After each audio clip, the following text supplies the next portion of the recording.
Hello! Welcome to this week's edition of the Turning Points podcast. This week, we had the honor and pleasure of speaking to a good friend of Corinne's, Brian Hilliard, and I'm actually going to let Brian introduce himself through the email he sent to Corinne earlier today. Brian says, "I'm so sorry to be most likely the only person you interview that does not have a brand, platform, or anything to promote or sell. I don't really have any titles or labels to describe me either. I'm just a dude and good friend of yours from Beaverton, Oregon, who loves being married to my soulmate Ariel Ford and living in La Jolla, California. And I'm super curious about life and all its magnificent craziness and all its expansiveness." And if you do listen to the podcast, you will find that Brian does have a brand. I'm not going to spill the beans, but listen and you'll find out very clearly what he does represent. Yeah, just listen. I am going to spill the beans. He's all about love. But there's so much more too that he discusses. He does have a journey. He's an Indiana Jones of spirituality too. That's what I've been labeling myself as lately, and he's definitely right there too. So just enjoy it, have fun. We laughed a lot.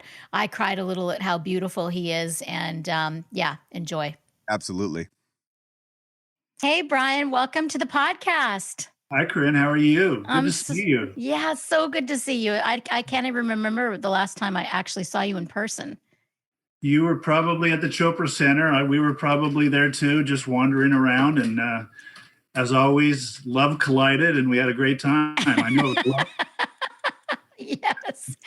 And my partner in the podcast, Sean, meet Brian. I love Sean.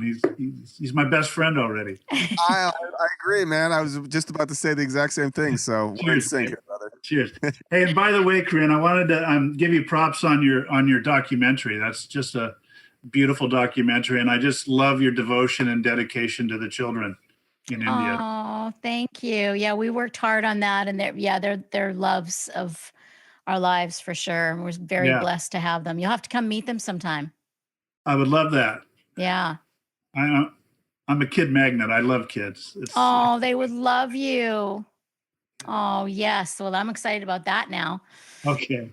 All right. So we're going to jump right into the podcast question, which is, many seekers can recall that point in time when they started to question their maybe reality they were taught as children. Do you remember the thought or the feeling when your programming no longer worked for you, or when you actually became a seeker? We could take a couple nights to talk about this. And I mean, you really nailed it for me, at least. I mean, that's really kind of been what I've been curious about and exploring all my life. But, I've always been looking for the thread that kind of tugs on our humanity, and that's being a seeker, really. And I'll tell you a story if you're willing to listen. It came to me rather early. My curiosity was tweaked at about 14. And I was introduced to transcendental meditation. Wow, at 14. When it came over to the States. This is over 50 years ago. Yeah. So I was very young. But as spirit works in mysterious ways, I wasn't just pursuing restful awareness and expanded consciousness and all the benefits of meditation. It was introduced to me by a friend who was 2 years older than me, who was on the varsity basketball team, and I was a big sports guy, and I was doing very well in basketball. And he said, if you do transcendental meditation, his brother was with Maharishi Mahesh Yogi in India, and they were bringing in TM to Portland, Oregon, where I grew up. And he said, if you learn meditation, you'll jump higher, your jump reach will improve, your agility will improve, your speed will improve, your peripheral vision will improve. And I said, at 14, I'm down with that.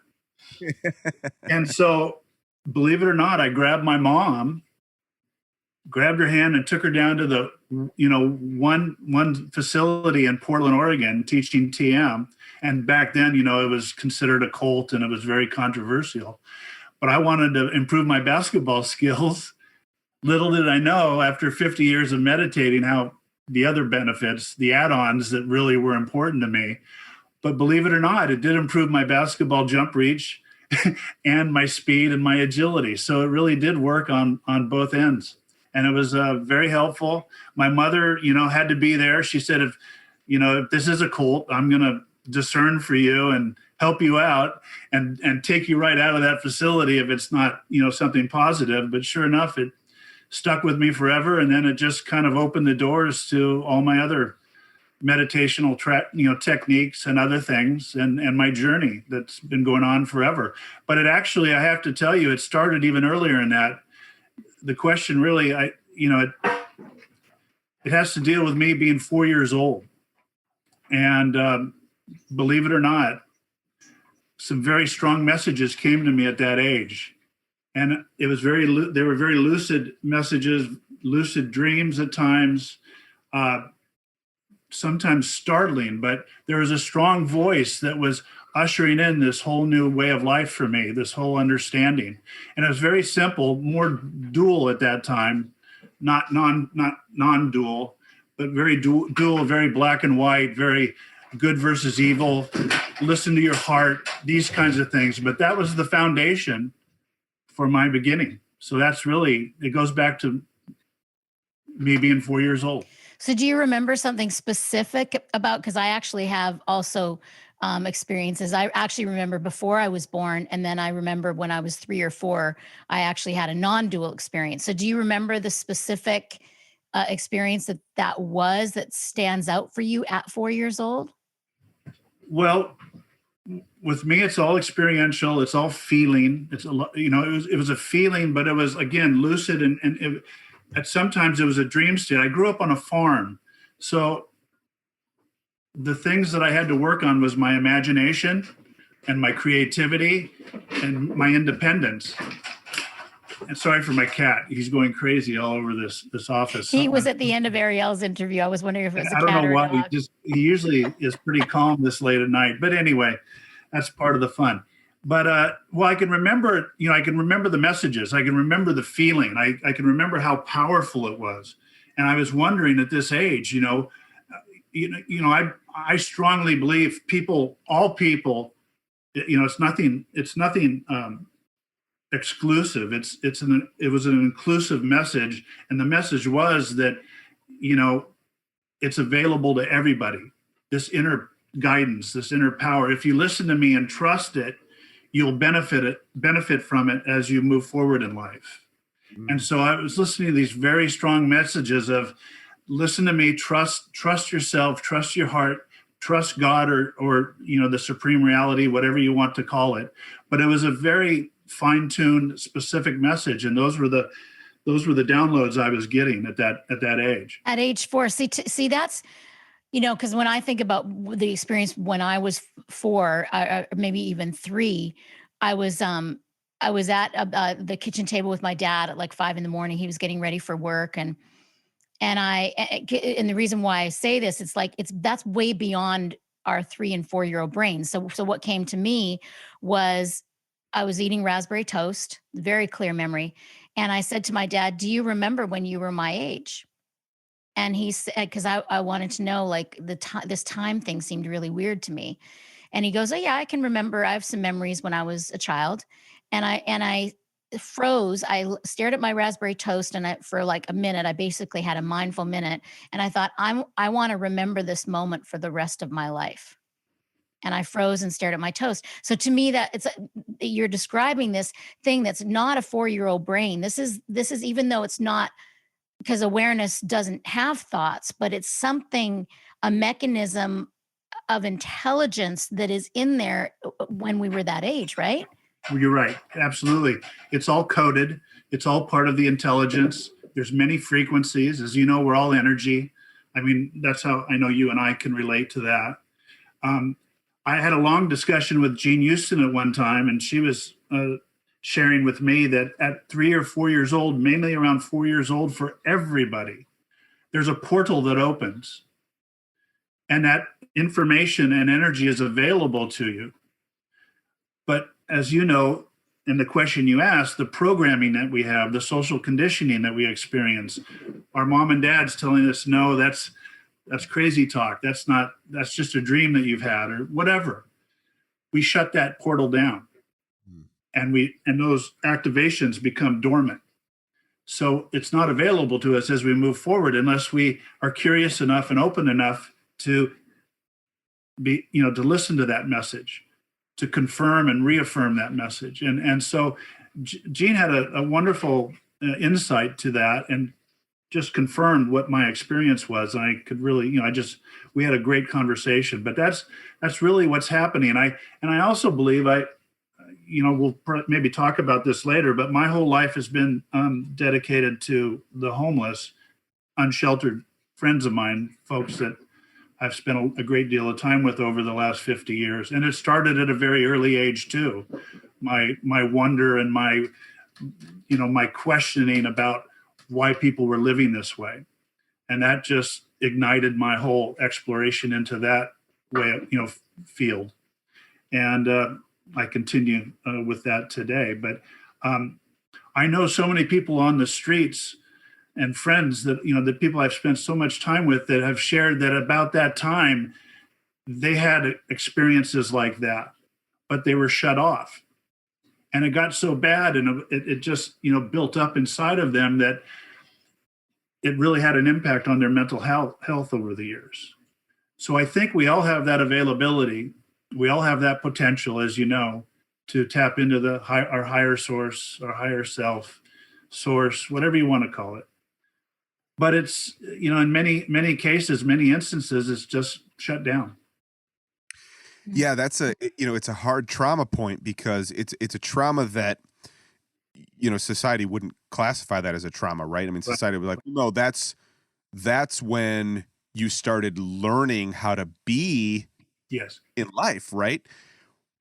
And yes, but while you're learning how to be in life for society, for your purpose in, the confines of a social structure, you're forgetting how to grow in intuition and discernment about whether or not what you're doing is truly serving the greater purpose. And I, and that was my question for you. You mentioned 4, and then you got 14.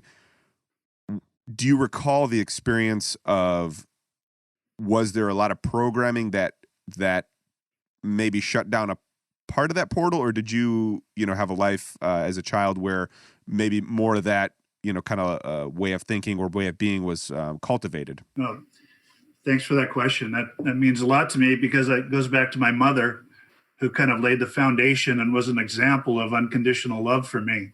We used to call her the Buddha mother.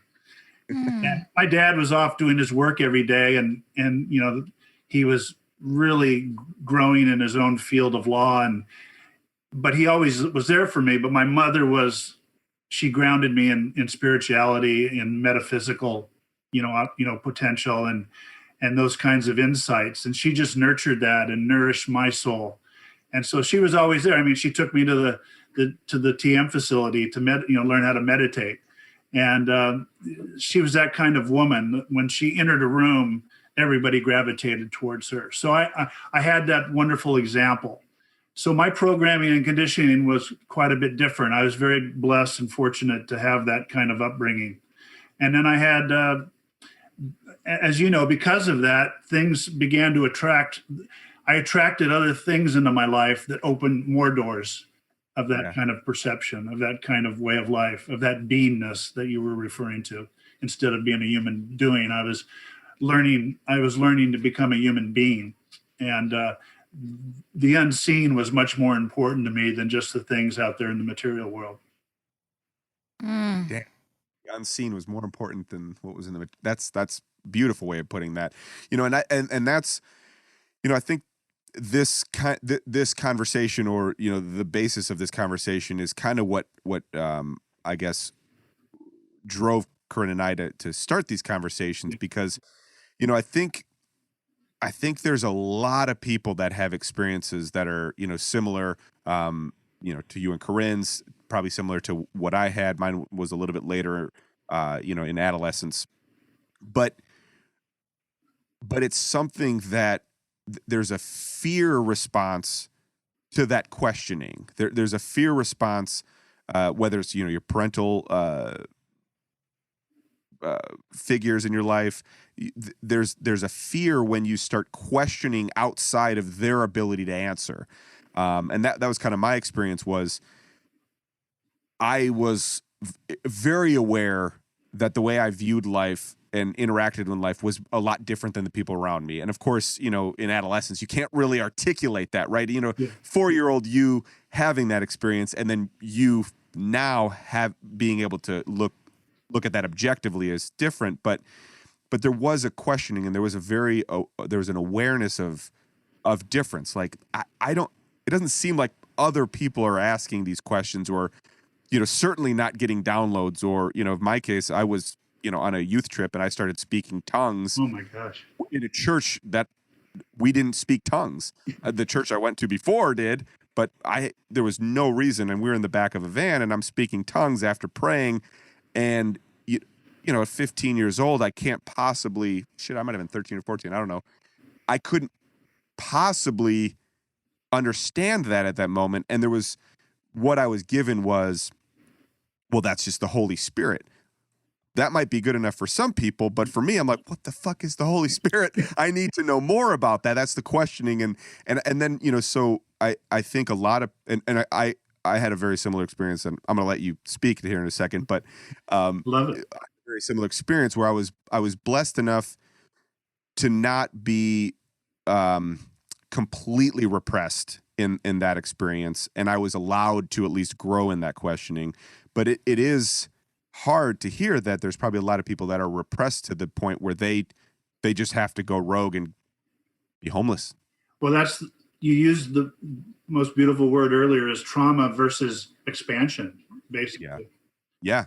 That's what you said that very elegantly, and I love your experience.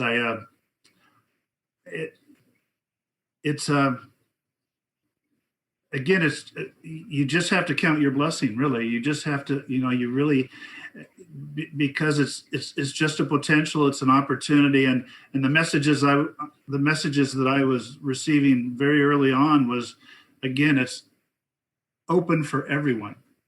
Yeah, and yours is really deep, because I think we're talking about past lives and maybe some other things that we could even talk about, but to be speaking tongues when there's no environment for that is pretty extraordinary, pretty amazing. Well, thank you. I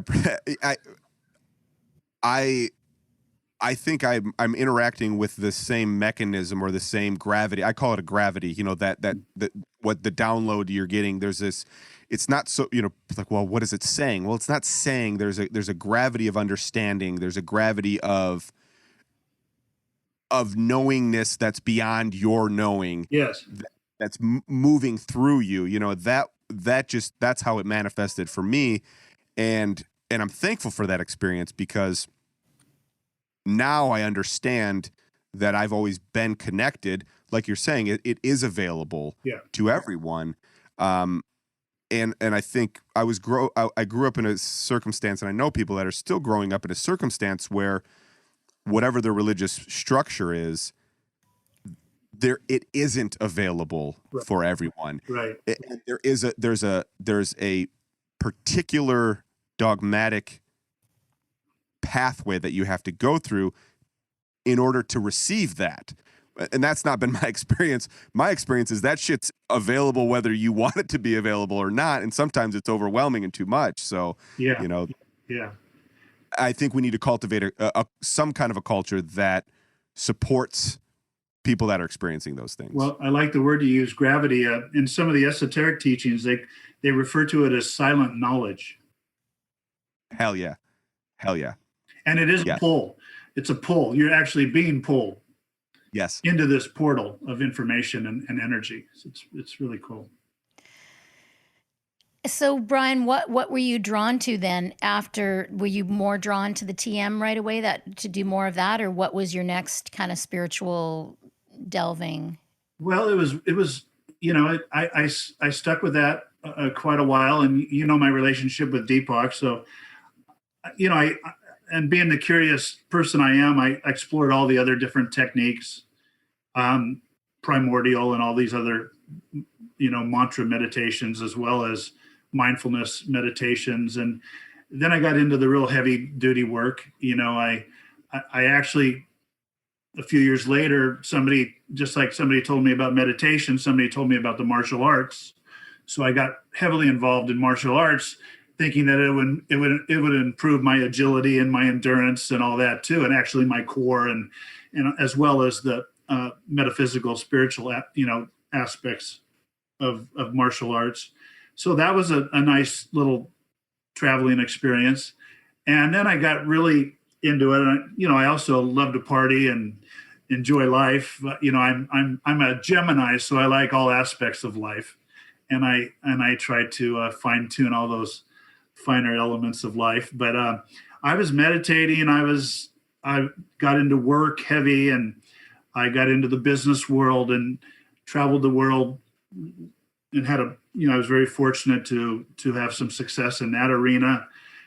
But I knew that wasn't my tribe. So I was constantly wearing a suit, getting off the airplane, coming back home, and then jumping out into the streets and working with my friends that were unsheltered or homeless. And I continued, juggling both those jobs. And pretty soon I just got tired of the business world and the tribe I was with. I just knew deep down, in terms of my own discernment and my heart, these weren't my peeps. So I let go of all my assets and everything and stayed with the other part of my work and just explored other, meditation. Because of my work, I met Osho, and I was really close to Osho. I love Ramana Maharshi, as you and I were talking about earlier. In fact, I think you interviewed Marty last week, who I love. And Marty and Sarah are wonderful people. And up in my house is a picture that Marty painted for me on my birthday a few years ago of Ramana Maharshi. I love that one. Have you seen his 20 foot by 20 foot Yes. one? I stopped in my tracks when I opened, when he opened the door in Sedona, and my mouth dropped. I must have been drooling. I probably embarrassed everybody around me, but I was just floored by it. And years later, Ariel called up Marty and said, "Do you think you could paint that picture, or at least duplicate a little part of that picture for Brian? It's his birthday." And sure enough, Marty was nice enough and kind enough to do that. And it's hanging up in our main room upstairs right now. So, wow. It's a small I did that when the first time I saw his life-size bronze of Nityananda. That's how I reacted. I was like, oh my gosh. but knowing that we're all entangled, everything is connected. The messages I was getting at an early age, obviously, opened the doors and the pathway for me to meet people like Osho, because those messages were identical to all the darshans and lectures that Osho was giving at the time. But I pursued some of the folks in that world, and I just loved it. I never wanted to be a sannyasin or anything like that. I wanted to be, a friend. And I don't know if you saw the movie about Osho. I saw the series documentary. Yeah. I watched it, and I have many friends who are sannyasins, and I have read a lot of Osho. I have a little bit of a judgment with him and that whole thing. And also too, it's in my Vedic chart that I would have a problem with gurus. And sure enough, I like dead gurus. That's why I love Ramana, because the dead gurus were just fine for me. Well, he's we stayed on Ramana's ashram all the time, but I'm with you. That's why I like to exchange and transmit and be in that circle of love instead of, and also in the circle of the mind, but mainly in that circle of love with those people, but never devoting myself to their truth. I did see, in terms of my own discernment, some crazy things happen, obviously with Osho or Bhagwan. But his messages were powerful. And by the way, Corinne, he'd be laughing if he heard you say that to him, because that's all he was dedicated to do and devoted to, is cause controversy and turn people upside down, turn things upside down. I mean, that's why I enjoyed him so much. I loved his message because he always tried to break barriers. He always tried to make people think beyond their own limits that we've manufactured. So he would smile at what you just said, Corinne. That's great. I would love to hear how you met him. Well, I was going to tell you, I jump around too much and just pull me in. It's all right. Grab the reins when you need to. Well, in that documentary you probably saw a burning building in Portland, Oregon. Yeah. Did you see that? Yes, yeah. I did. Wild, Wild Country is what we're talking about. For Wild Country, yes, yeah. For everyone, your audience. Your audience might enjoy this. We're kind of getting off the trail, but I owned that building and sold that building to Osho. And that's how we began many years of friendship. Wow.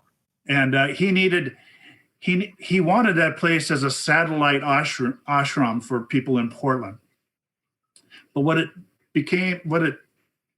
ultimately became was a feeder of people into his ashram in Antelope. And it was usually people, unfortunately, that I knew quite well and worked with on the street. A lot of them were homeless and had issues. And a lot of them had severe mental issues. But he wanted as many people to cause disturbance in Antelope. And that it got to be really ugly. That's when Sheila kind of was a part of that. Osho really never made a lot of those decisions like that because he was not attached to any of those kinds of things. But Sheila was devious and nefarious in that way. And she created this kind of channel for people to move from Portland to Antelope. And it was a sad, it got really out of hand, and it was really a sad situation. But those people that were living in that building burnt it down. They were smoking and it caused a fire, and that was part of the documentary. But that was my introduction and my beginning of a friendship with Osho. Wow. And just to clarify a little bit with that, Sean, and to our listeners, it's like that what Brian is talking about in the documentary is there's a fight against the ashram, the ranch, and the townspeople, and they need more people to vote. And so they go round up homeless people to become part of their ranch so that they have more voters. That's what he's talking about. I remember that a little bit. Yes. Yes, Sean. They took over the town. They wanted to rename the town, and they wanted to rename the streets, and they wanted to take over the government.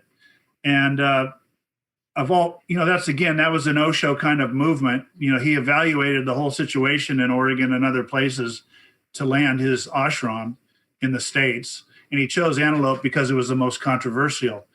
That's a very, very small town, a very not really.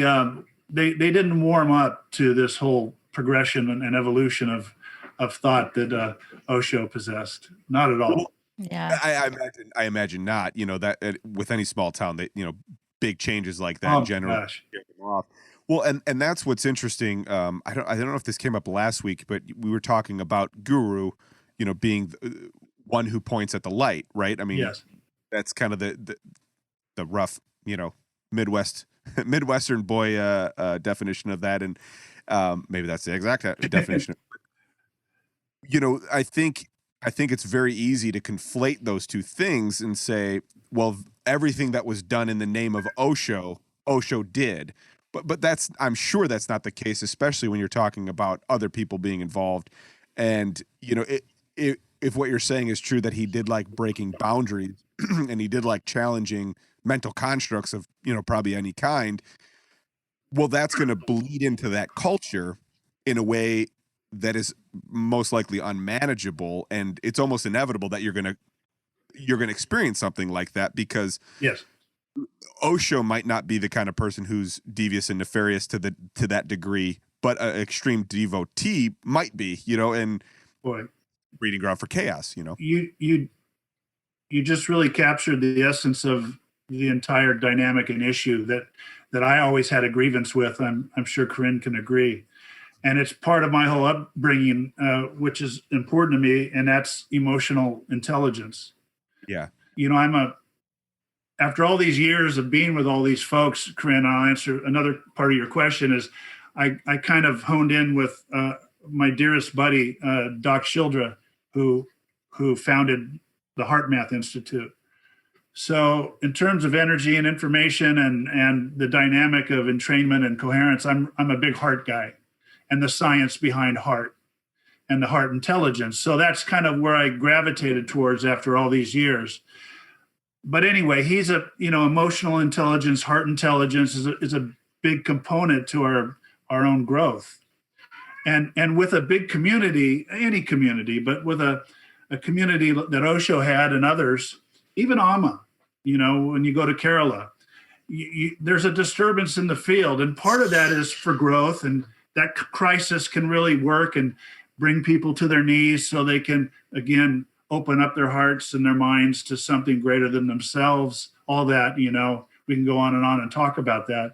But in most cases, and especially in Osho's environment, where there was a lot of drugs and the Kundalini, the encounter buildings they had, the dynamic meditations that he taught, it was way too much for the bandwidth for all these people, especially when you start carting over people that are mentally challenged and actually their environment is the streets.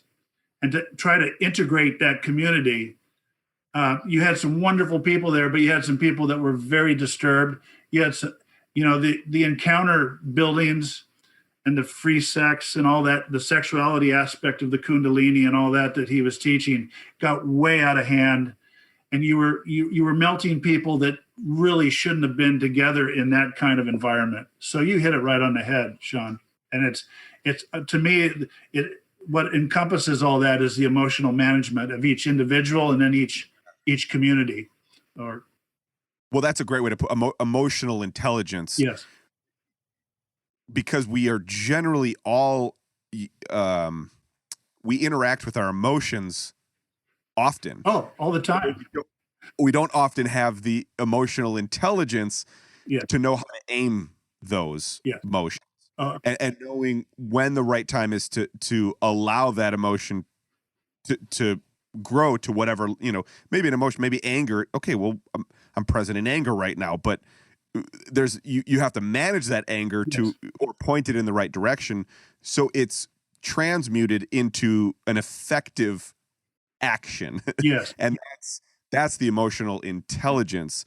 And I don't know, it's funny, I think people are really quick to judge these experiences with Osho, and you even said Amma. I'm sure that after a certain point it becomes too big to manage, but that's to a certain degree a tale as old as humanity in almost all religious doctrines. The moment it gets too big, it can't be managed, because what you're doing is you're making the belief structure about a person. That's the false prophet, right? The idolatry. Yes. You are worshiping an idol instead of the mechanism that allowed that particular idol to have transformed into a higher being. And that's really hard to teach to the masses, I think. I kind of got off track, but it's like, it's almost bound to fail at a certain point unless you teach people how to have that emotional intelligence and discernment throughout. Well, that's a lovely share, and I'm breathing that all in. And you're absolutely right, and I'll just bring it full circle. Those were the messages that I was getting even at a young age. Wow. But there was an evolution. I mean, as I matured and I grew, I understood it in a more complex domain. But at first, it was exactly what you're talking about. It even pointed me towards, and I hope this doesn't upset your audience, but the duality regarding religion and Christianity. And those were some of the things I was struggling with at an early age. And I was getting some very important feedback from those messages at an early age that expanded my own discernment. And so it formed a way of life for me at an early age. And I was able to build off that. And I knew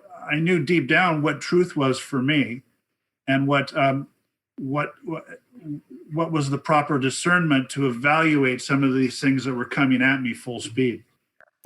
Well, we're completely uncensored. So if you wanted to talk in any more specifics about that religion experience, that's perfectly fine. We talk about that a lot because to me, it's like it's a very common experience for seekers is to really, for a time anyway, trying to rectify their religious upbringing and how that works with being a seeker.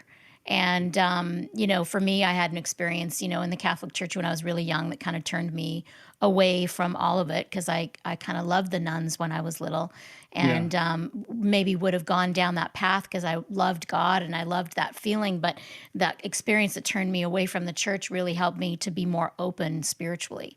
So feel free to we're totally uncensored. So.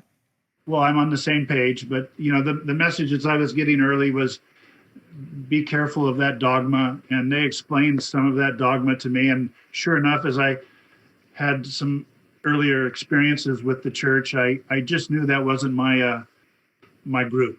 I could explore metaphysical aspects of life and spiritual aspects of life. It's kind of like what Rumi says. He says something so wonderful. He says, I have been a seeker and I still am, but I stopped getting downloads from books and the stars. And I learned to listen to the teachings of my soul and my heart. Yeah. And that's kind of where I go in this whole thing. And it means a lot to me that another thing is, you kind of, the message was, as Rumi says again, step out of the circle of time into the circle of love. And that was, Ziggy Marley, I'm a big Bob Marley, Ziggy Marley fan, reggae guy. That makes sense. And I have a long story about that, but Bob was I saw Bob in concert 50, 60 times. He was my guy. I went to Jamaica just to hang out with I even had dreadlocks for a period of time when I was younger. There you go, brother. Yeah, man. Yeah, I know how hard that is, but it's worth it. But he's got the wonderful song "Love Is My Religion." That's basically where I've come down on. Yeah. Well, and what's really interesting about that, if we want to pick on Christianity, I picked on Christianity plenty. Christianity, Christ's teaching is a religion of love. I mean, yes. You're not going to find any more love in any other religion than you're going to find in Christ's message. And yes, that's what's really interesting to me is, and I have a lot of religious people that are close to me, and I give them a hard time, and we tease, but they talk about going to church. I'm like, well, I'd rather just talk to Christ. Yes, I'd rather just invite that wisdom into a meditation or to a question, or if I'm walking and I have a problem, invite that Christness in. And I think people, well, you can't do that. Well, why not? They give you all. Yeah. I mean, how he was to prostitutes, how he was to poor people, how he was to rich people, how he was to his enemies. He never showed anything but love and kindness. So invite that into your problem. Yes. And see what you get out of that question. That's the heart of the matter, Sean. I think you just nailed it, because I struggled with that at an early age until I didn't. But the Christ consciousness, Buddha consciousness, that's what we want to integrate. That's what we want to tap into. That's, in all honesty, that's the portal we were all talking about when you were nice enough to open this show with that question, Corinne. And that's what that's what our spiritual experience is all about. That's what I hope that's, I wish upon everybody that as a seeker, that's what we're really moving forward towards, something larger than ourselves, which is that consciousness you're talking about, Sean. Yeah. Well, and that's, it's hard once you are on the seeking path long enough, it's hard to project hopes and desires onto other people's experiences, because like, well, I don't know what's right for No, you. exactly. But I think the hope is that this can be somewhat of a spiritual medicine, of an affirmation, because that's what the teachings, when you really get, and I'm sure you've had this experience with other gurus, and dead or alive, we'll put that out there, is those lessons become more affirmations to the wisdom that's within inside of you, that the wisdom that you experience in meditation is reaffirmed by other messages, by other teachings, and that's when the understanding is really, really impacts your experience. Right. And I hope that all this does is guide people to find ways to affirm what they are already experiencing, and not be afraid of their own personal experience, because shit gets crazy out there. Yeah. No, I agree with you. I don't know if your audience or you would like to hear something I would read to you, but being in San Diego here, Yogananda is another wonderful teacher. And, he wrote the autobiography of a yogi right here in San Diego at the SRF facility. And Ariel, I spend a lot of time there. The gardens are beautiful, but I've had a note of his in my wallet for years. And then I have a picture of him, and then this underneath his picture, and I've had it on my wall forever, but I've had this saying in my wallet forever, but it talks a little bit about what you're referring to, Sean. And it's self-realization is the knowing in the body, mind, and soul that we are one with the omnipresence of God, that we don't have to pray, it comes to us, that we are not merely near it at all times, but that God's omnipresence is our omnipresence, that we are just as much a part of him now and she as we will ever be. All we have to do is improve our knowing. And that's kind of the start, going back again to the messages I was getting, even though they were dual, they became non-dual. And the messages were of this discernment and this understanding and knowing that love is all there is. Yeah. And love is it, love is compassion in action. It's the face of grace. It's devotion in motion. I mean, that's where I that's what I dig, is we got to get out of the caves, and we got to, run out of the temples and the synagogues and the churches, and whatever we're experiencing and downloading in those sacred buildings or caves, share it with the world. Bring it to the world in your own expression, engage, and that's the intimacy of all relationship. And that's the evolutionary aspect of everything we were talking about, in terms of going back to the God and devil and the duality of all that dogma. It suppresses us, and again, it's good for everyone. But I like the aspect of the Bible that you're referring to, Sean. Love each other, love others, be of service, care for the needy, all those things. Yeah. Well, and it's funny. I think the misstep becomes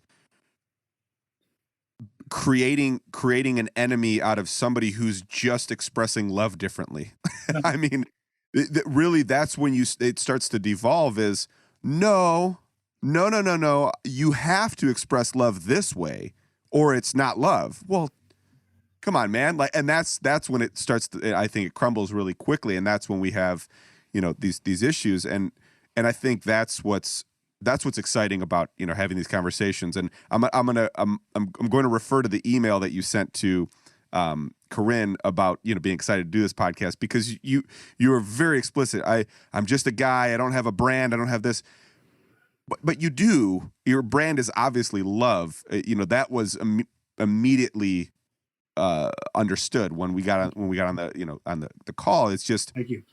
You kind of exude that, and you just not only do you exude, but you're actually excited about that. And I think that is something that gets overshadowed by the very specifics of, and even like you said, even, meditation, you can drown in the practice of meditation, if you're not applying that, and go to the very first interview we did with Werner.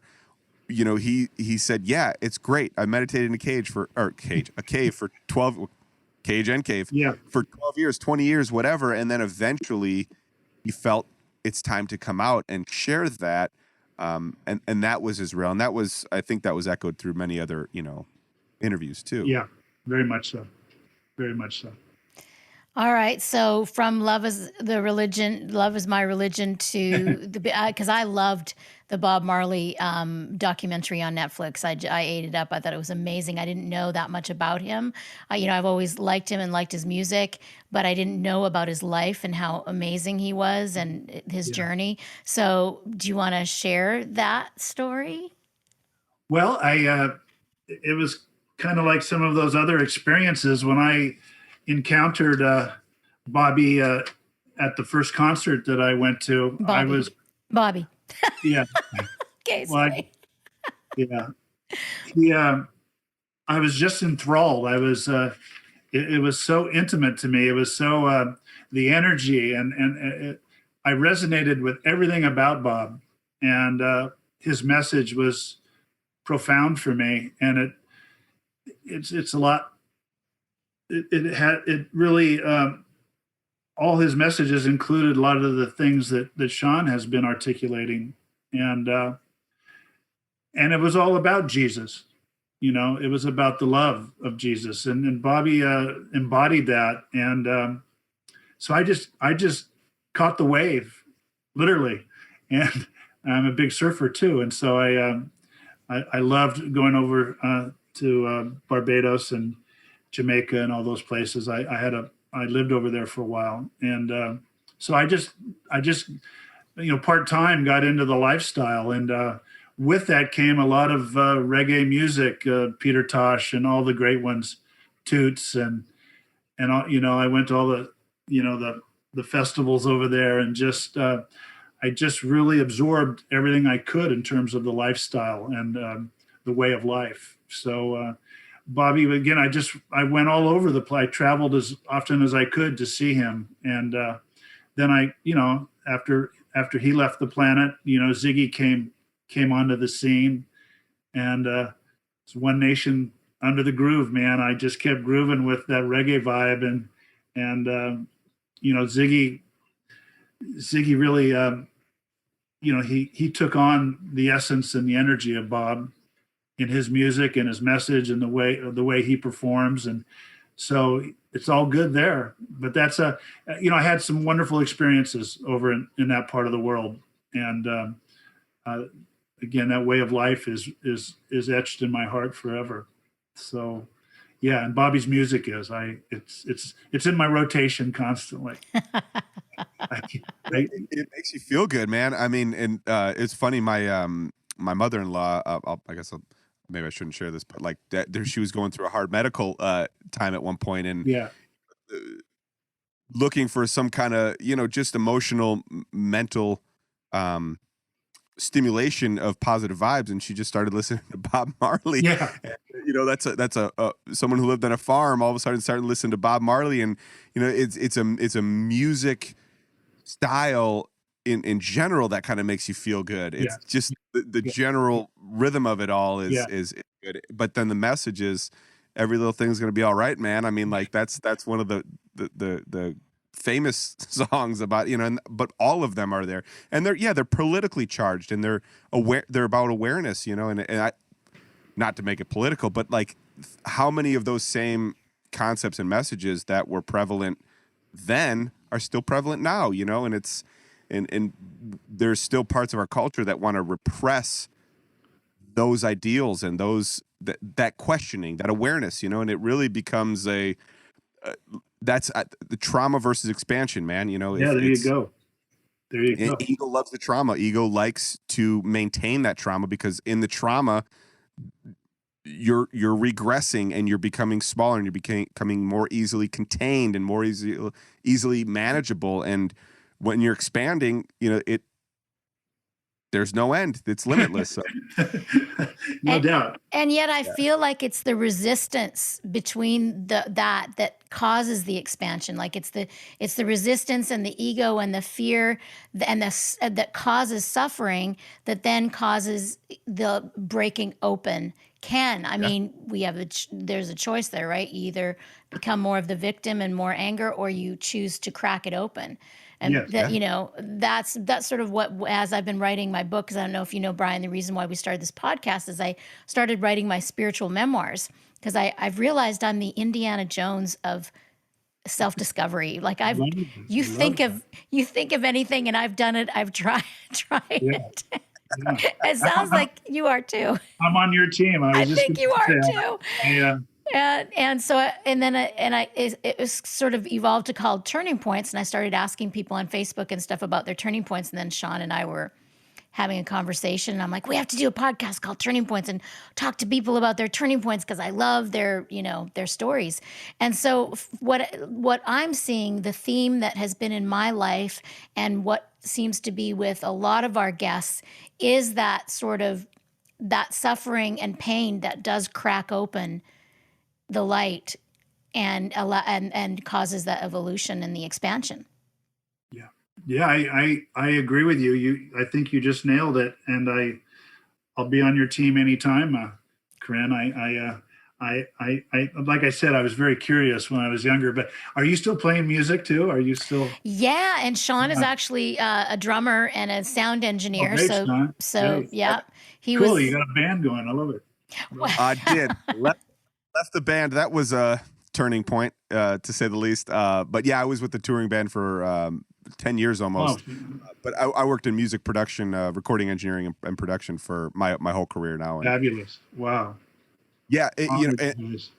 So yeah, your question was about music. Well, I was just, we're coming full circle, as we always do during these discussions, and again, the circle of love that we've created. But, music is a healer, and how you guys have played. I mean, it is sacred. It's something I really honor. I can maybe play the bongos. That's about as far as I can go.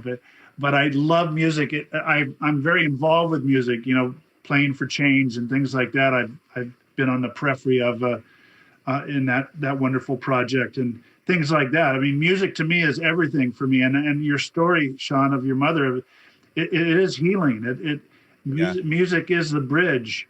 Yeah. For love, I believe, and creativity and all the things you're talking about, Corinne. Again, Ramana, has one of the great sayings. It's too long for me, but I can paraphrase it. But the main essence of it is, if you really want to achieve self-actualization or realization, or is to be calm, is to not react. Yeah, that's that restful awareness that we're talking about. To be able to create a domain of silence within yourself. That's the game. That's the bigger game in life, and that's what we're all talking about. And that's what, although music is loud and can be cool and everything, it provides that vibration.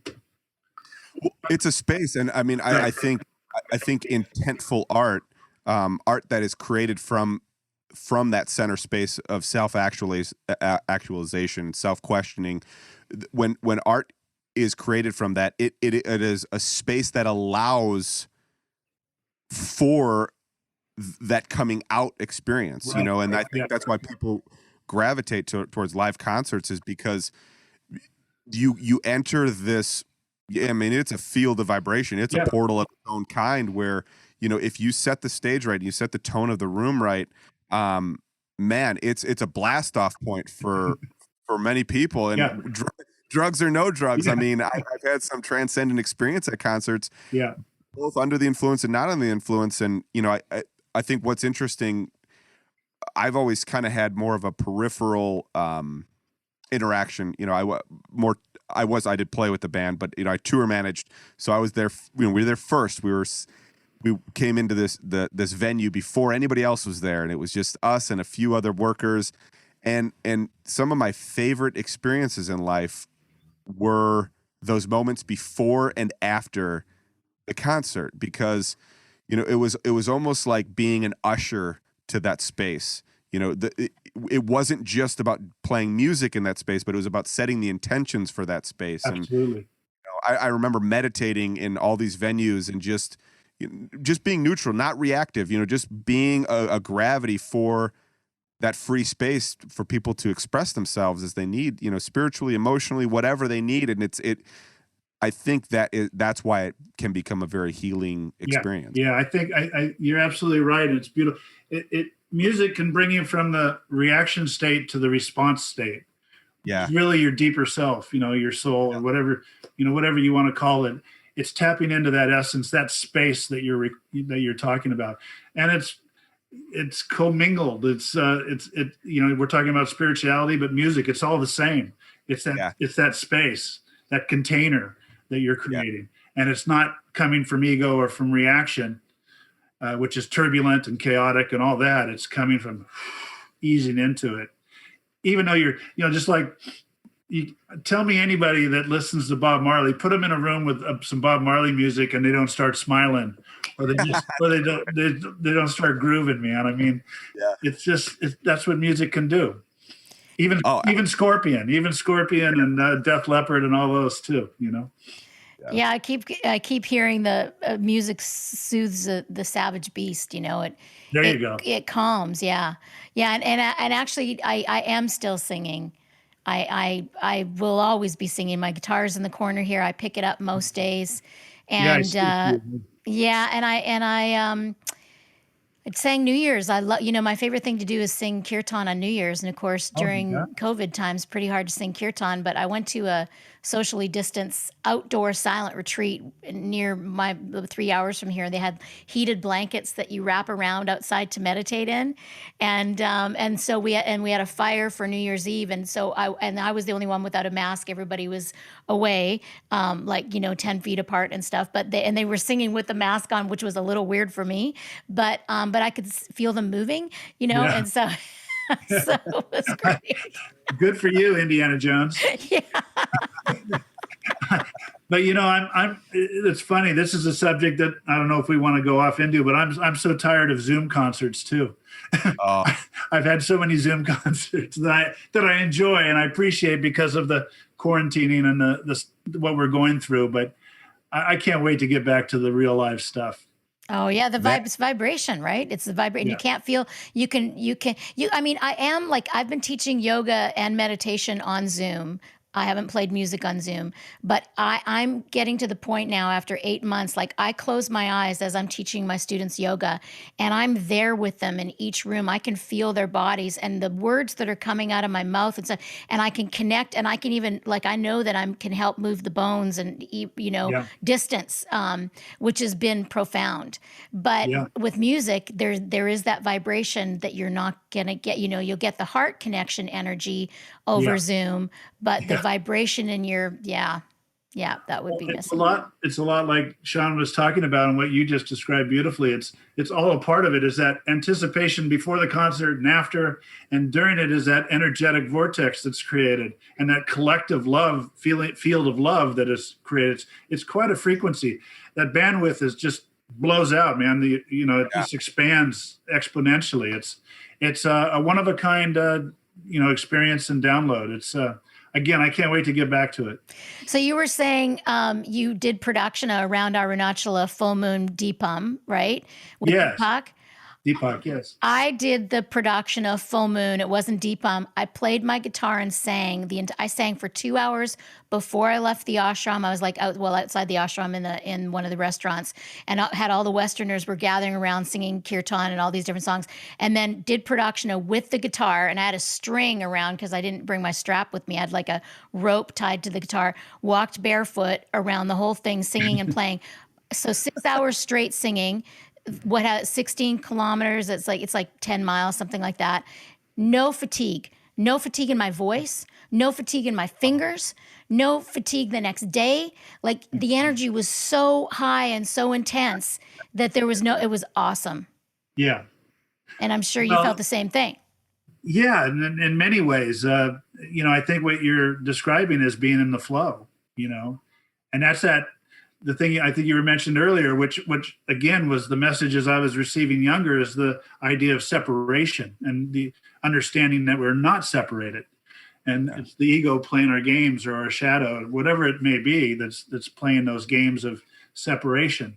And once you're hooked up to a vehicle like music and that entire orchestration or vortex created, it just it's more easy for you to just tap into that vibe. It's like you say, it's all energy, it's all vibration. And for you to play, you were just stoked, man. You were just lit up. You were connected to the divine intelligence.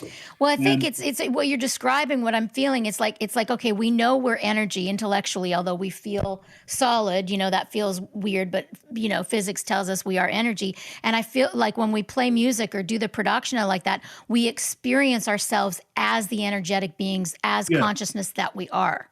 Yes. You lose your identity. You lose you lose your physical form. You become what is, as we all know, talking about limitlessness, formlessness, all that.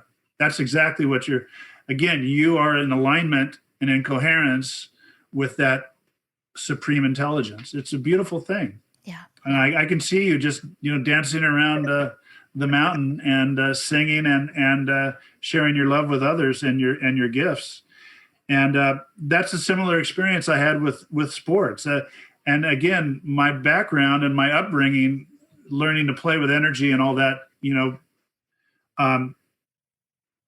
didn't even get into half the experience of my shamanic, journeys, and being with Ken Kesey and Timothy Leary. Those were my mentors.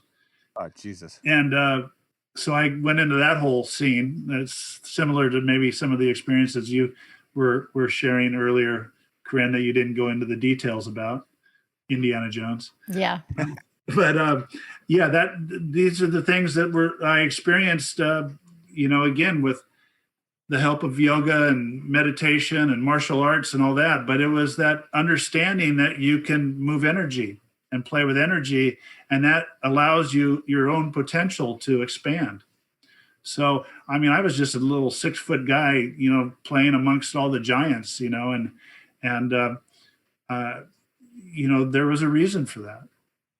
And did you play well on then? Like, did you go through high school and college playing basketball, or? I went over to Europe and played. Yeah. Wow. And then I was in pro baseball too. I was a real athlete. Yeah. Golf and tennis and anything that put a racket or something in my hand and I could, do okay. Man, Brian, you've had like 50 lifetimes. Yeah. I have parts of my life I'm not even sharing with you. I could talk about Ariel too, which I would enjoy, but you probably don't know this, but I've had to encapsulate all these things we're talking about into my last 10 years, which I call my odyssey of my own health odyssey. I was in Rishikesh.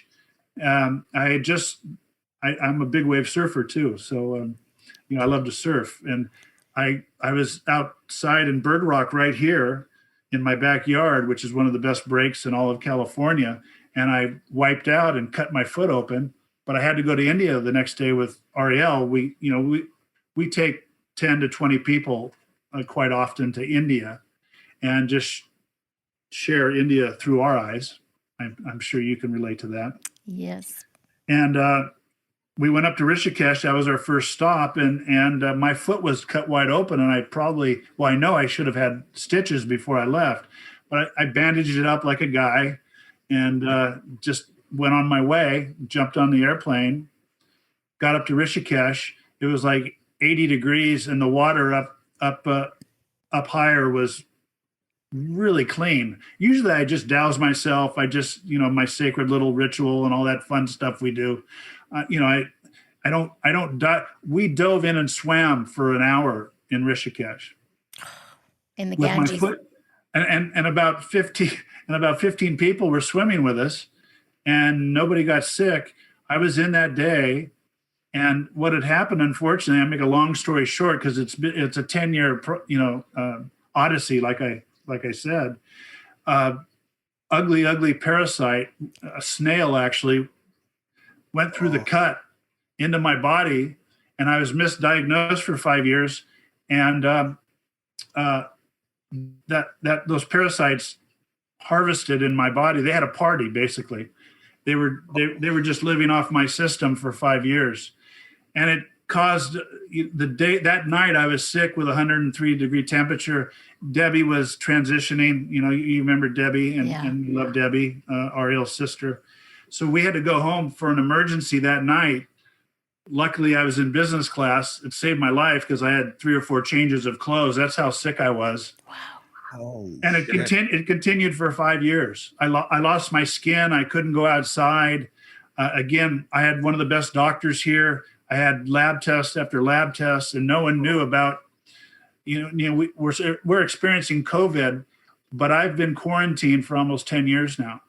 I can go out. I went out occasionally, and then one of our friends from Rishikesh, Sadhvi, I don't know if you know Sadhvi. Sadhvi from the ashram? Yeah, from the ashram. She's become family with us. 5 years later, the day we were there, we were with them in Rishikesh. 5 years to that date, 2 weeks earlier, told Ariel I was dying. I was ready to go on to my next adventure, and we held each other and cried forever. And I went to lunch. I was able to put some clothes on. My skin was in terrible shape and bleeding inside, internally, externally. It was a terrible situation. Temperatures would go up and down, from 100 to 104 degrees, and I would maintain those temperatures for weeks at a time. It was terrible. So 5 years I went through that experience. Shit. We went to Laguna. I wanted to see Sadhvi. I actually was going to say goodbye to her. I got to Laguna with Ariel. The girls, they love each other so much. They're giggling, laughing, having a great time, telling jokes. And then about 45 minutes into it, I kind of held Sadhvi's hand. I said, "I'm dying, Sadhvi." And I was crying. Sadhvi does that to me. and it's her essence. But I just started weeping, and she started laughing and doing her thing. And she was laughing out loud, cackling. And I'm going, shit, what's going on here, man? I'm dying. And she said, "No, you're not. It's parasites." I said, "Well, I've had 15 different, tests. I've had 18 different doctors share with, tell me that I'm okay, I'm healthy, I should, be up and running around, in 2 weeks. It's just a flu or something like that, anything." She says, "No, it's a parasite." She called up a healer and doctor, both Western and Eastern. She was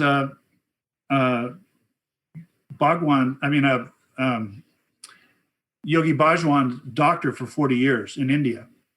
And she has a practice in New Mexico, and she saved, Sadhvi and this doctor saved my life. She took me on like a 1 year fasting detox, herbs, goat's milk, and got, just all these parasites or snails extracted from my body over that period of time.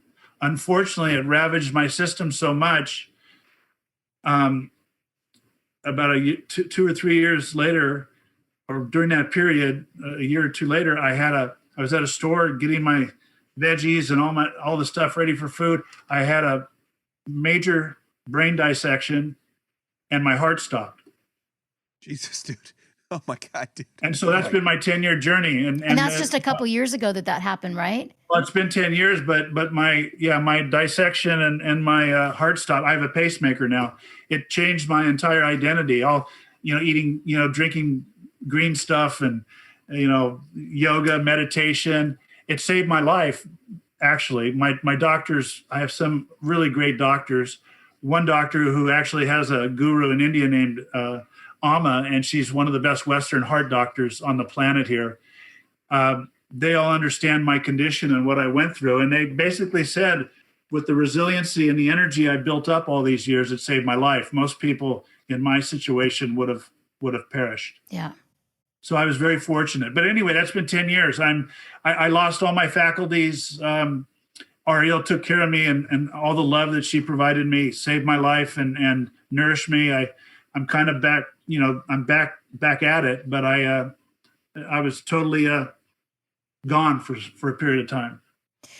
How is that? Thank you for sharing that. That's an amazing story and journey, Brian. It's just incredible. So how has that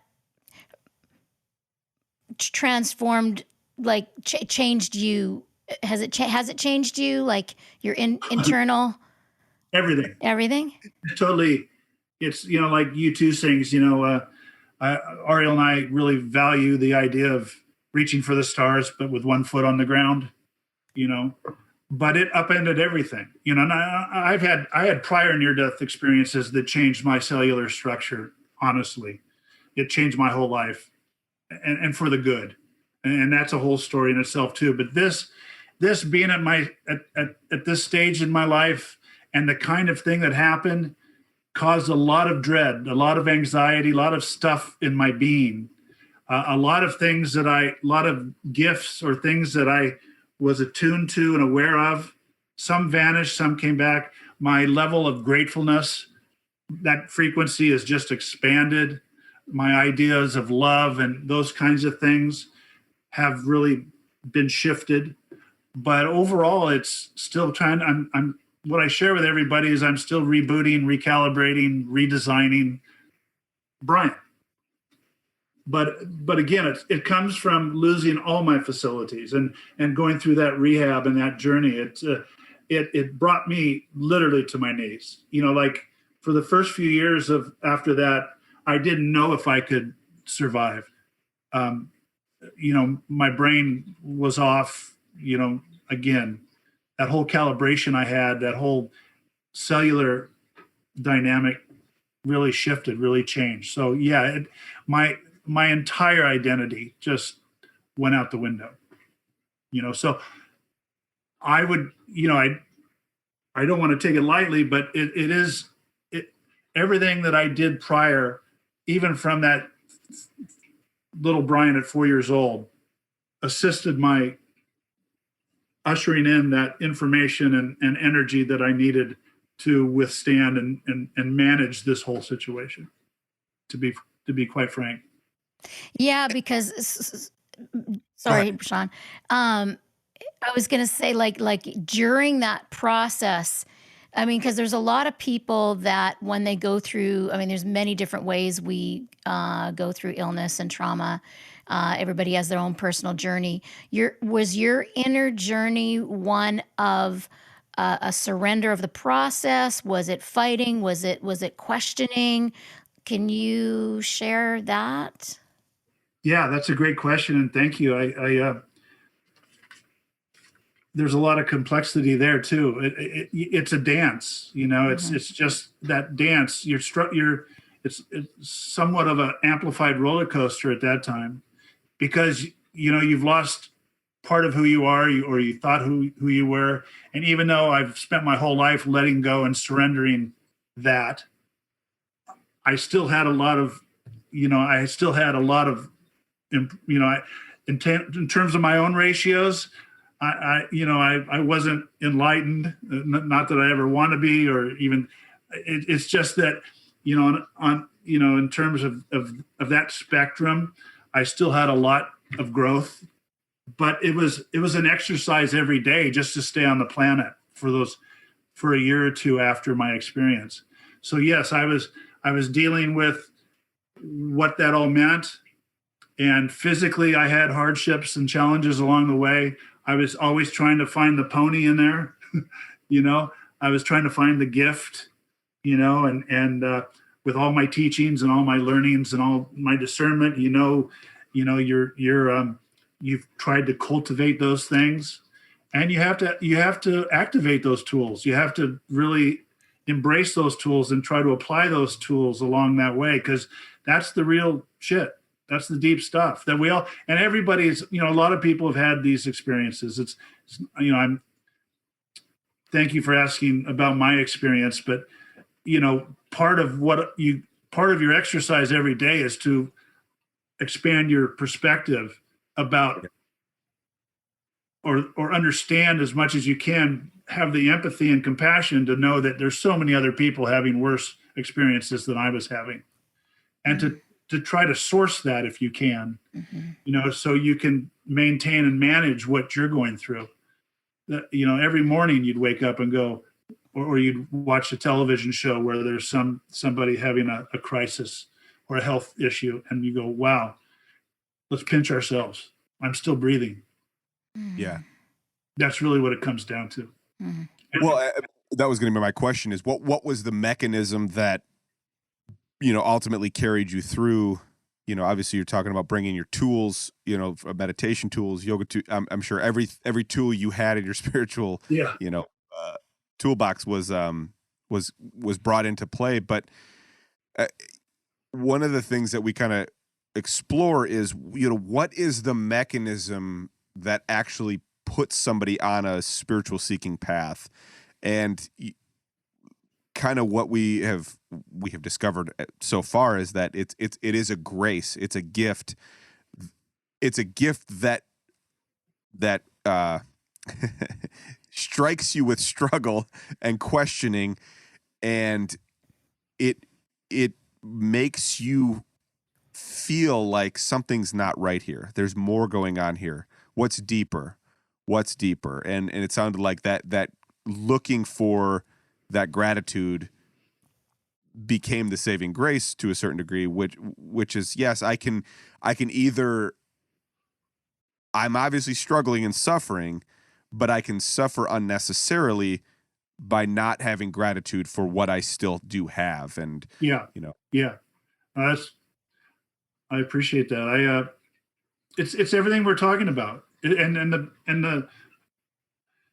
the driving force behind it all was Ariel and the love that she provided me, and as you said, gratitude. It's trying to really get out of my little ego self, and shatter, just like Osho used to tell us every day, just shatter the illusion. Shatter the illusion of who you think you are. And that's basically has been my 10-year exercise every day now. And again, love is not just a sentiment. Love is fierce, and love is all aspects of it's such an expanded domain. It's the frequency is so potent. I really gathered that love every day, that I knew who my partner was. I'm truly a soulmate, for me. And she kept me, in one way, she kept me breathing. But I had the techniques, like you said. My breath work is really key, especially in terms of my physical ailments. My breath work was still to this day is critical for my regaining, rebooting, recalibrating who I am. Mm. Damn, man. Well, I don't know who you were before 10 years ago, but you're a pretty righteous dude, man. Well, thank you, Sean. My physical beings change, my metabolism, my clarity, my my spaciousness that I had before, the flow, those kinds of things is altered and changed. And again, that's why I know you guys understand that and can relate to this. Is, I truly do say to people, first of all, breathing is I'm really grateful for breathing. I'm grateful to wake up next to Ariel every day. And that was part of my vow when I married her, which was special for me, but it's even more important and meaningful now. And that I can connect with people still. I don't have, that identity I had before is long gone, and that's okay. But I'm still recalibrating and rebooting and redesigning, and every day I have my breath, and every day I'm above ground is a good day for me. Hell yeah, man. That's beautiful, Brian. Man, what a gift to connect with you and to hear your stories, and so much I've learned today, and my heart's just been expanding and exploding this entire interview. I've been like practically in tears a couple of times, and I just love you and appreciate you so much. Well, thank you. I love you. I love you. So I always have. I always knew that connection we had. I've missed you, but I've carried you with me. Yeah. All the time, and the greatest new add-on is meeting Sean, and he's my brother right here, and I just, again, I'm honored and so stoked and overjoyed that I had a chance to spend some time with you guys. I hope I made a little bit of sense. Well, it was just perfect. I mean, you made every sense and every emotion and everything, and we got to have you back. And it was so much fun, and I know you have more stories, and I look forward to hearing even more. Well, that would be great. I know we have a lot more to exchange and share, and I'd like to hear more about you guys. But we just covered a few chapters. Yeah, that's for exactly. There's much more to the book. Yeah. Well, Yeah. can't wait to hear about it, man. Yeah, we'll get all the stories you can tell publicly, and then maybe we'll get out to San Diego. We can have the conversations that aren't able to be shared publicly. Well, believe me, you can pour me one of those wonderful little things you had in your hand before this interview, and we'll have a long chit chat. Absolutely, Mel. I can't wait. I look forward to that. Until next time. Love you guys. Love you. And welcome to the Say More section with Brian Hilliard. Holy shit, man. That was a great interview. Please definitely check out that interview. Obviously, if you're hearing the Say More, you already have. And if you did like the interview, make sure you do subscribe. Man, that guy just makes you want to be his best friend. And he makes you just want to be in love all the time. Yeah. With anything, everything. With everything. Yeah, I mean, I feel like he nailed it kind of on the head when he described. He's like I was never really into the guru. I never wanted to follow a guru or be a pledge to a guru. He's like, I just wanted to be the friend to the guru. I just wanted to be everybody's friend. He's just kind of that way. He's like, I just wanted to soak up the knowledge and go right to the source of that experience, the wisdom, the lesson, whatever, and then embody that and live that and share that, and then love with that newfound understanding. So I mean, that really kind of summed up most of his experiences, but can't wait to hear more. I had a permagrin the entire, I don't know if you noticed or not, but I was like totally permagrin. Like how you get sore when you're at a wedding because you're smiling so much? That's kind of how I feel right now. Like I was just grinning from ear to ear the entire interview. I adore that man. He's like that on Facebook too. If you follow him on Facebook, he's like such a cheerleader for like anything I comment on. He's like, you're so amazing. You're the best. And it's like genuine from the heart. Like, just wow. Yeah, man. I mean, it like, it was present and I was enamored with that. And then you found out that, 10 years ago, he had a debilitating health experience.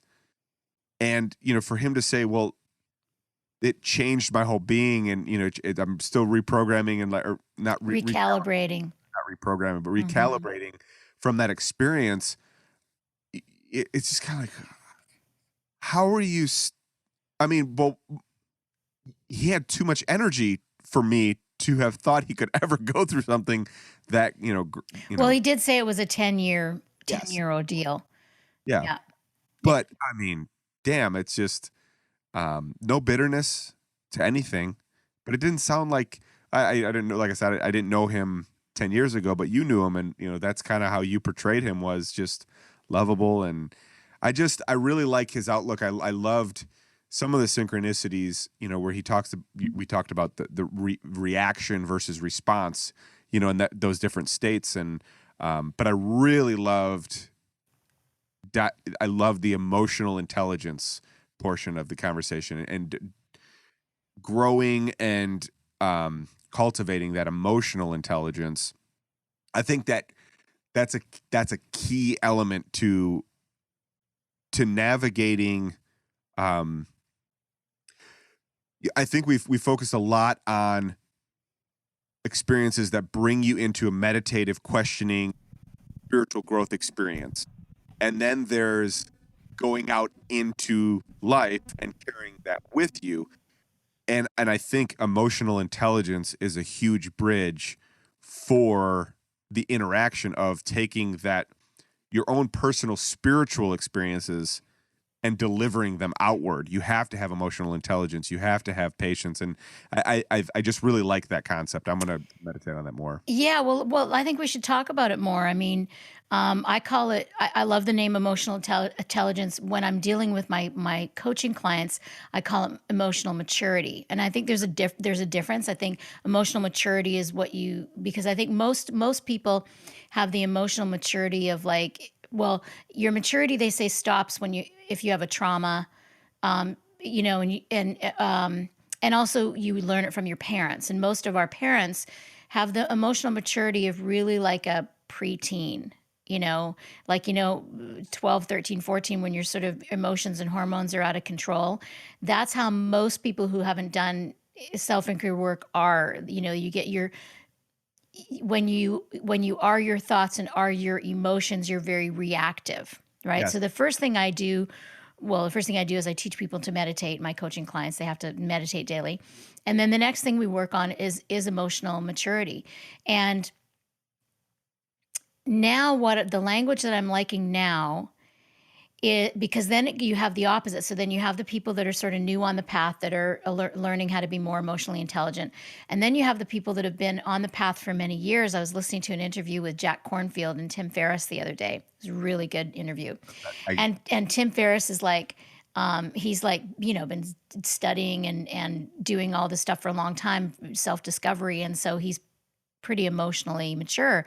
But he still you could tell he had this preconceived notion of what he should appropriate, because I call it, you kind of touched on it in the interview with Brian. There's a time when anger is appropriate. But what happens is people get so much emotions that are repressed that then they'll have an inappropriate amount of anger or sadness, for that matter, in a small situation. It's, when couples, when they fight over the small stuff, or you get mad at your kids for like throwing their underwear on the floor and you get irate about it. It's this repressed emotion. So it's like learning the appropriate response when you have emotional intelligence, emotional maturity, and you haven't repressed everything. And so what Jack Kornfield, Tim Ferriss was like, yeah, I'm having this problem, because he's kind of like you a little bit, where he loves the interview, but then he asks always, like, he's like, this is kind of a personal note. I have a personal thing I want to deal with right now.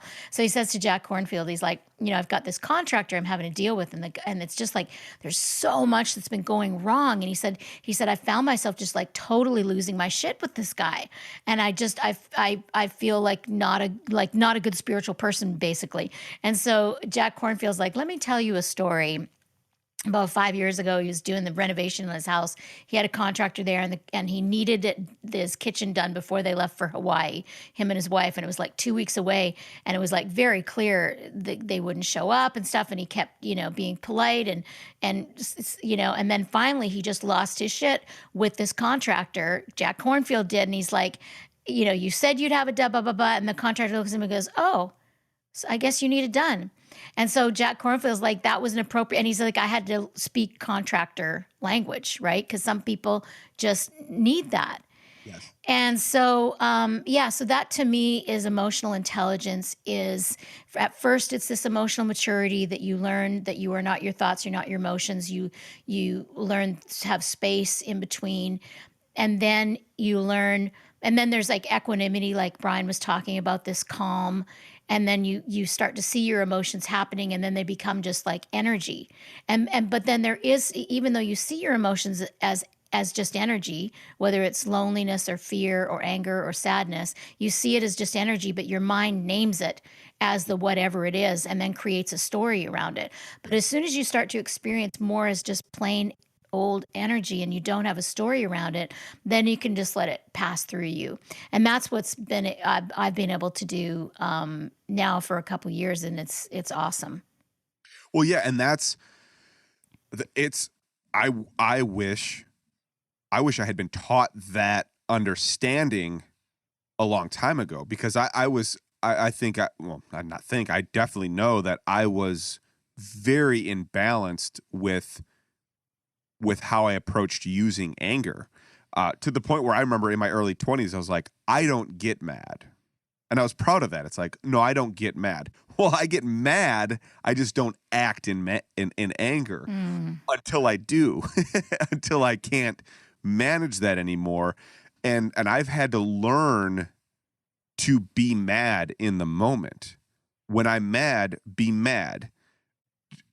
And usually when it's like, I'm just being present to the fact that maybe I don't understand why, but I'm very fucking angry about this right now. And part of it is, my wife, and my wife tends to not respond to polite me. I can say something like, it really bothers me when this happens. And to me, that's a constructive way of communicating in a relationship is, this is my grievance. I'm letting you know this is my grievance. How do we work on that? And usually, and this is, we had a very emotionally immature way of communicating about this, because it would often become, well, since you are airing out your grievance, let me air out my grievance about something you do. And then it becomes defending your grievance. It's, well, the only reason I do that is because, and it's this very immature dance of, you did this. And it's repetitive and not constructive. And it's repetitive, not constructive. So we're being nice and we're being calm, but we're not actually solving anything. Mm-hmm. And, so I had to learn, because a very similar situation where it was like, finally, I was like, hey, what the fuck's going on here? This is ridiculous. I can't live like this. This is absurd. Something needs to change. And then it was like, oh, this seems to be bothering you. Yeah, I told you it was bothering me 20 times. Well, you never told me like that. It's like, well, shit, I didn't know I had to be angry in order for you to get you to listen. But that is how some people communicate.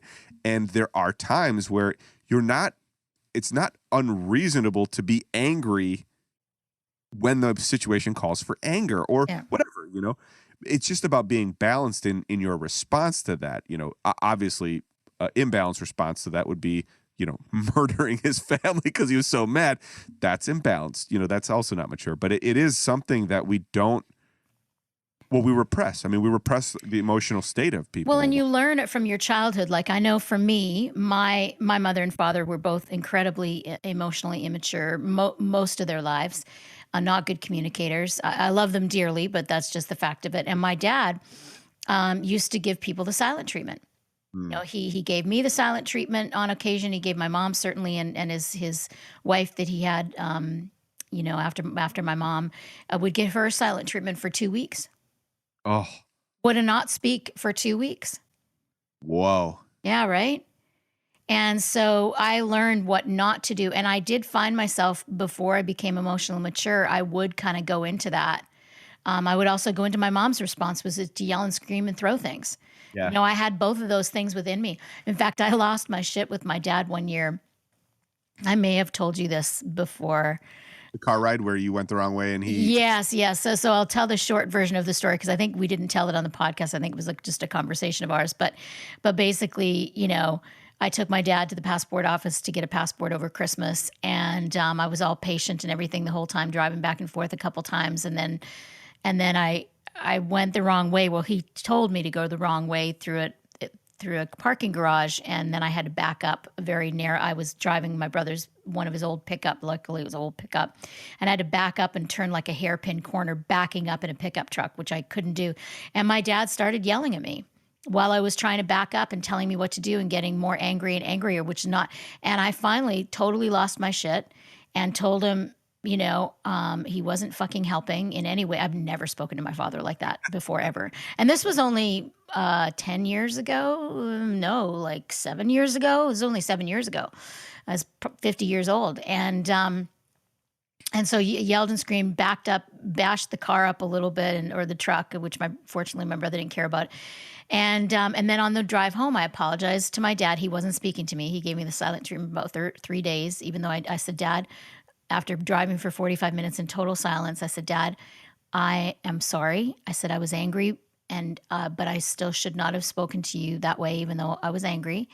And but this is why I meditate and do yoga, because I've got that in me. I've got that in me to get incredibly angry, and I don't want to communicate like that. Yeah.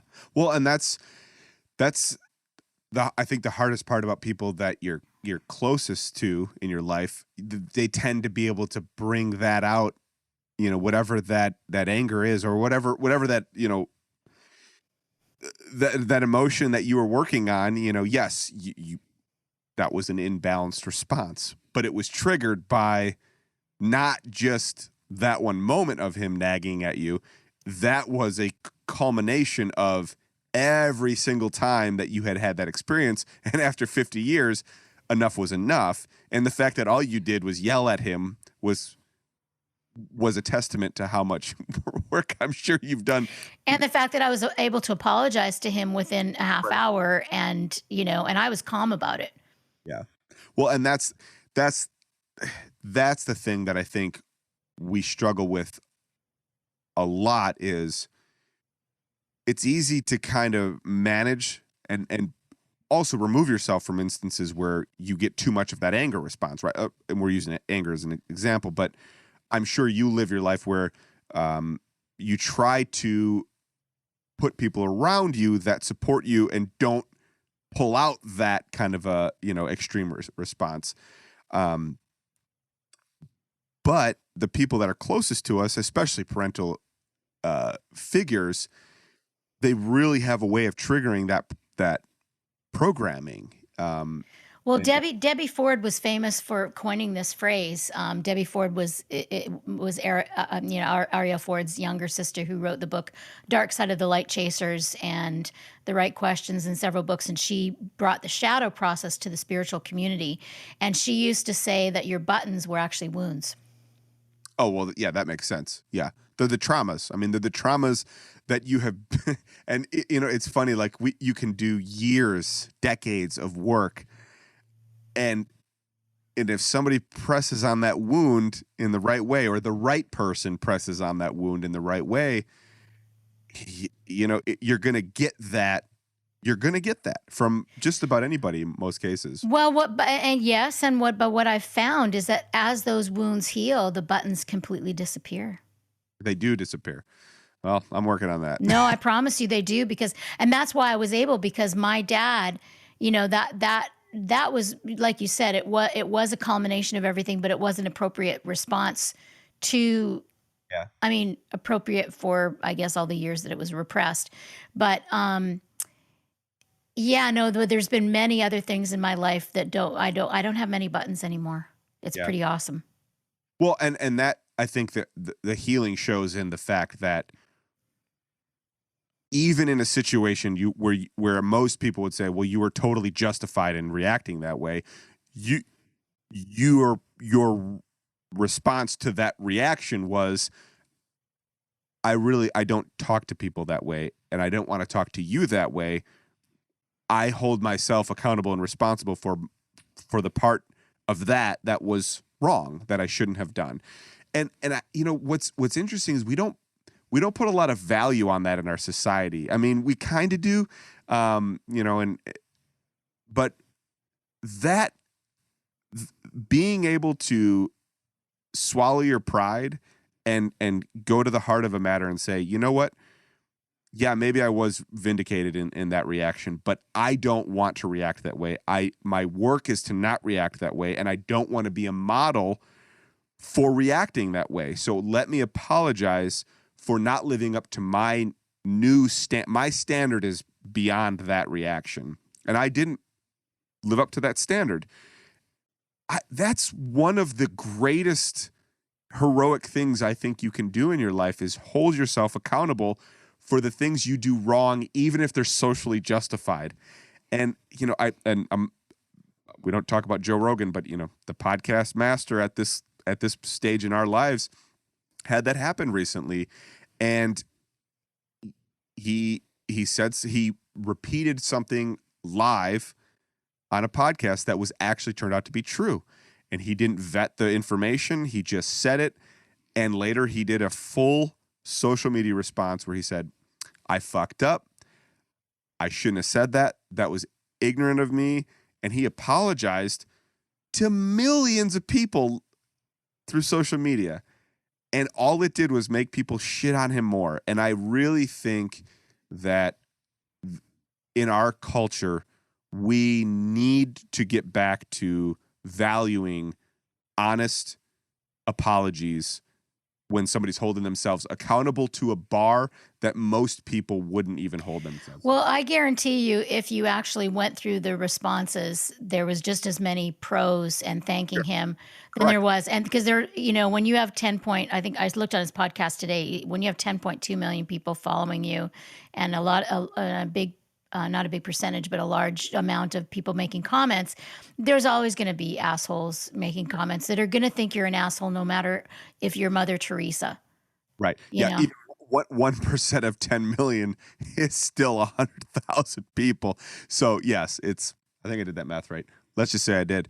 Yeah. Yes, that's a good point. Is I'm focusing on the negative response to that. Even if it was only, 0.1%, it's still thousands of people. So yes, that is a good point. Is it doesn't have to be a large percentage of people on that level to make it seem like everybody's responding to that way. Well, yeah, the stars that I follow on Instagram, and a few of them that I know personally, it's like the healthy way that I've said how they deal with it is that they just say, I wish I could remember who this was, but they're like, the people that are making the negative comments against them, it's like I guarantee you that any successful person is not making any negative comments. Like, it's only sort of the unsuccessful people that are making the comments, and who cares, and by success I just mean, people that are struggling in their life or jealous or whatever, they're sort of living in those sort of lower, they're not emotionally intelligent. Yes. Yeah. And that's, and that's true. And I guess even more why we should put a plaque of nobility on instances and actions like that, which are at any level, no matter where you're at, there is the opportunity for personal accountability for something that you've done that you didn't live up to the highest standard for yourself. And I think that's one thing that we tend to live up to other people's standards of ourselves, but we don't put the bar so high for ourselves and try to maintain that high standard for ourselves. And because eventually, I think after enough meditation and enough self-reflection, you realize how high the bar can be and how more accountable you can consistently hold yourself to. You got to have forgiveness, because you're almost certainly not going to live up to that standard. But I think we've talked about it. We are the heroes of our own story. We're the heroes of our own journey, and that heroic bar gets higher and higher. It almost, it moves up as you move up, and it's not something that you should be ashamed of not always living up to, but you should always keep pushing that bar, I think, because that will raise the standard for the people around you. You'll be a model and a light for basically being a hero of your own life. And, on that note, take a look at Brian. Brian seems to be the hero of his own journey. And it's not because he takes credit for everything that he's done. Or anything. Really anything he's done. But because he has found a way to use gratitude and humble appreciation and love as his barometer for survival, literally at certain stages of his life. And that is a model to aim for. I mean, that is just a beautiful thing, the way the way he just is with his love, with his compassion, with his passion. Everything is just, it's grounded in, I have this because I have been able to discover grace in the darkest of places. Yeah. So on that note, thank you, Brian, for showing us that grace can be found in the darkest of places, and appreciate, that level of love and appreciation for life and people in it. And I can't wait to talk to him more. And I think that was a beautiful angle and beautiful perspective for, how to find the beauty in life. And let's talk about how we're going to start this new thing going live on Facebook Monday nights. Yes. So we are going to start, I think, collecting some questions that we've gotten through different, through the social media platforms. And we're just going to do a little live, maybe 15, 20, 30 minutes Monday nights. And it'll be all opportunity for people to ask questions, or maybe just hear me blabber on more while Corinne makes very astute, poignant points. Pressure. No pressure. I hold down my end of the bargain very well. So, but yeah, it'll be a cool opportunity. I think it'll be fun. It'll be a little, I'm going to say edgy. I'm going to sound like a dad by saying it's going to be very edgy, but I think we're a little bit nervous to be live. But I think it'll be a cool experiment, and hopefully it'll be another way to interact and, really even dive more into the questions that come up within these conversations. Yeah, and hear what the listeners are enjoying about the podcast, and if they have any requests for future guests and things like that too. So make sure you subscribe, because that helps us, and then that gives you notification when we have new episodes, but also just helps us on Facebook, or on YouTube. So please subscribe. Absolutely. Thank you so much. Appreciate all you do in the background, and look forward to next week. All righty. Good night. Night.